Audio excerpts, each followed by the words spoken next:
Hi friends, आज आम्ही आलो होतो अरेटो शोरूमला मिलेनियम मॉलमध्ये.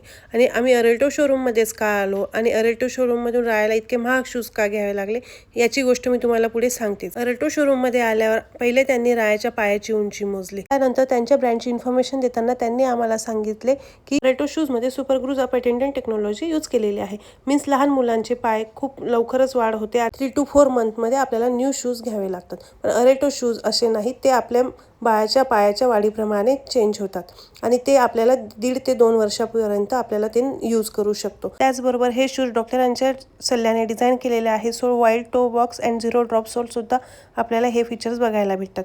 त्याचबरोबर अरेटो शूजला यूज केलेले मटेरियल ब्रिदेबल अँड स्ट्रेचेबल आहेत.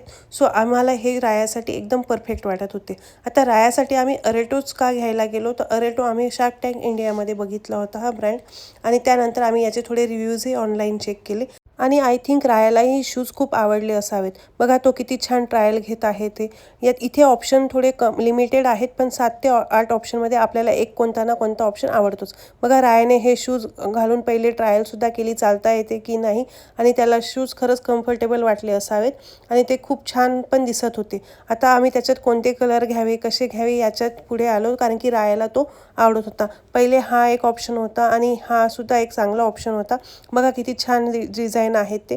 त्यानंतर रायाने एक व्हाईट आणि ब्ल्यू कलरचा शूजसुद्धा ट्रायल केला होता. व्हाईट शूज ऑल टाईम छानच दिसतात, पण राया बेबी अजून खूप लहान असल्यामुळे व्हाईट शूजला थोडे यूज करायला लिमिटेशन्स पण येतात. सो रायासाठी आम्ही ब्ल्यू शूज सिलेक्ट केला.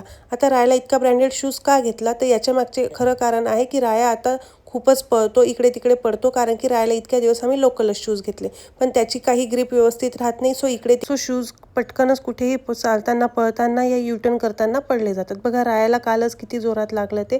आईस खाली रायाच्या खूप पूर्ण सुजून गेला होता. सो आम्ही ठरवलं लोकल शूज यूज करण्यापेक्षा एकच ब्रँडेड शूज यूज करू, आणि त्यासाठी आमची फर्स्ट चॉईस होती अरेटो शूज. बघा इतके ब्रँडेड शूज घेतले, पण रायाला काही समाधानी नाही. पण त्याने एका बलून देऊन सुद्धा दुसरा बलून मागून घेतला आणि त्यानंतर हॅपी कस्टमरसाठी त्याने छान पोस्टसुद्धा दिली.